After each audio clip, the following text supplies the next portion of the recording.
to have an idea about the context and what we are talking about, and then we're going to dive into every verse or word. It came to pass in those days that Jesus came from Nazareth of Galilee and was baptized by John in the Jordan. And immediately coming up from the water, he saw the heavens parting and the Spirit descending upon him like a dove. Then a voice came from heaven, "You are my beloved Son, in whom I am well pleased." Immediately the Spirit drove him into the wilderness, and he was there in the wilderness 40 days, tempted by Satan, and was with the wild beasts, and the angels ministered to him.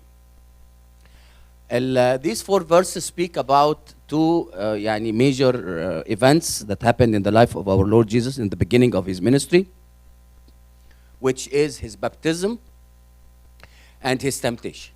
Okay? As we said before, I'm going to remind you because this is very important. Some mark, the pace is fast. Okay? You're going to see the word immediately, Hannah mentioned at least 2 times in these 4 verses.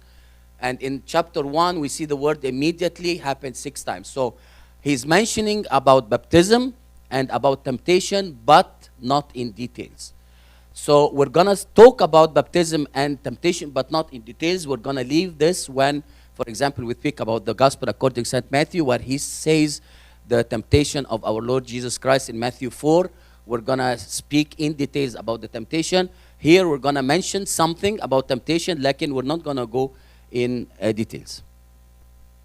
It came to pass in those days that Jesus came from Nazareth. So what is Nazareth? Where is Nazareth? Galilee. Okay? You remember last time we spoke about the geography of Palestine, the Mediterranean Sea from one side, the Jordan River from another side, and the Jordan River connects 2 seas. The north is the Sea of Galilee, and the south is the Dead Sea. Okay? This area, which was called Palestine at that time, is divided into 3 regions. The north is called Galilee, where Jesus started his ministry. The most south is Judea, where we have Bethlehem and Jerusalem. In the north, we have Nazareth and Capernaum. Okay? Now, Capernaum, it's very important because we're going to see this word later on in verse 21. So we know that Capernaum is in the north, in the most north part, which is the Galilee. And in the middle, between the north and the south, in the middle, there is Samaria. So we are in the north, in Nazareth of Galilee. يعني هو يشرح نفسه. He says Nazareth of Galilee. An important thing about Nazareth also that we need to know, that Nazareth was a very small town, not mentioned at all in the past. In the Old Testament, for example, we don't hear about Nazareth. Nazareth is a very small town. Its reputation was actually very bad, to the extent that in John 1:46, one of the disciples of our Lord Jesus Christ, when he was told that Jesus of Nazareth came, he said, does from Nazareth come anything good? Let's open this verse because it's important. John 1:46.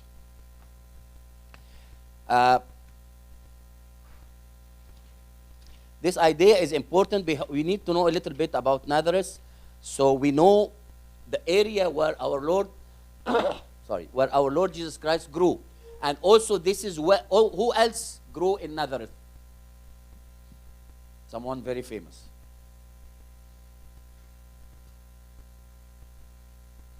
Huh? John the Baptist was in Galilee. Okay. Saint Mary. Saint Mary, when we read about the Annunciation, the Bible speaks in Luke that Gabriel, the angel, appeared to a girl from Nazareth. About when we speak about Annunciation.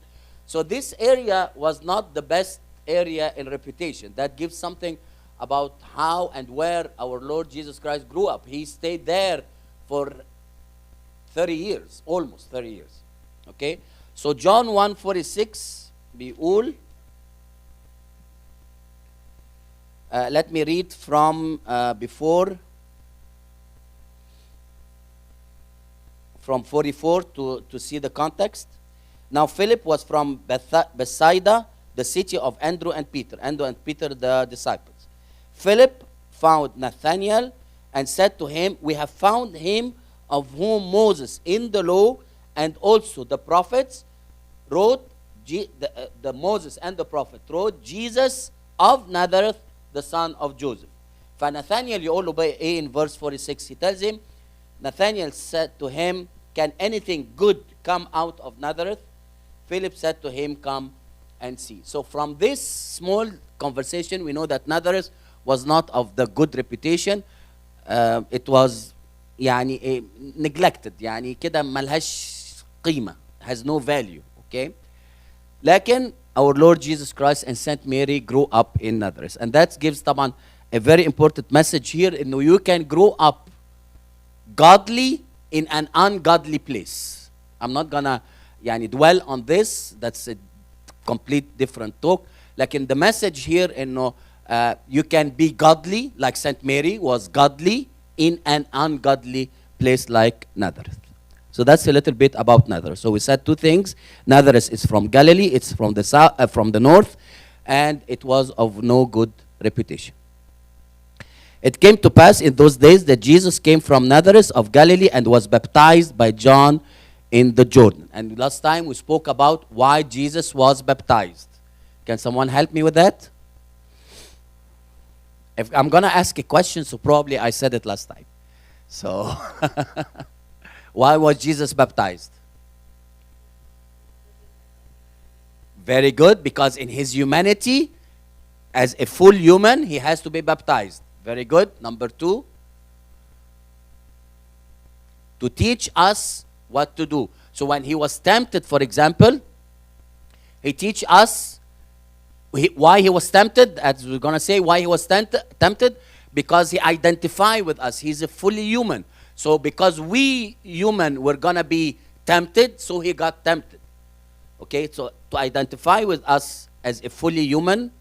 And number two, to teach us how to resist temptation, or how not to fall into temptation. And we can talk about this when we speak about in the Gospel according to St. Matthew. Like, why he fasted? He didn't need to fast. Why he prayed? He didn't need to pray. He did all of this because he's fully human. He identified himself with us. So because he's fully human, he needed, I'm not going to say he needed to pray, but because he identified with us, he had to pray, he had to be tempted, he had to be baptized, and all of these things. He had to suffer, so he can. No one can say, oh, he didn't know what is suffering. He doesn't know what I'm going through. No one can say that, because he went through everything that we went through or we are going through. It's a very, very important concept here, that he went through everything that we went through. And he taught us, when he go through what we go through, he taught us how to deal in these circumstances. Okay? So when he was during his suffering, when people were belittling him and spitting on him, and then at the end he says, forgive them. So he tells us when people do that to us, what we should do to them. Okay? Two very important reasons why our Lord Jesus Christ is going through all of these things that we feel, why he did this and why he did that. Because he is fully human. He identifies with us as human being. No one can say he doesn't know,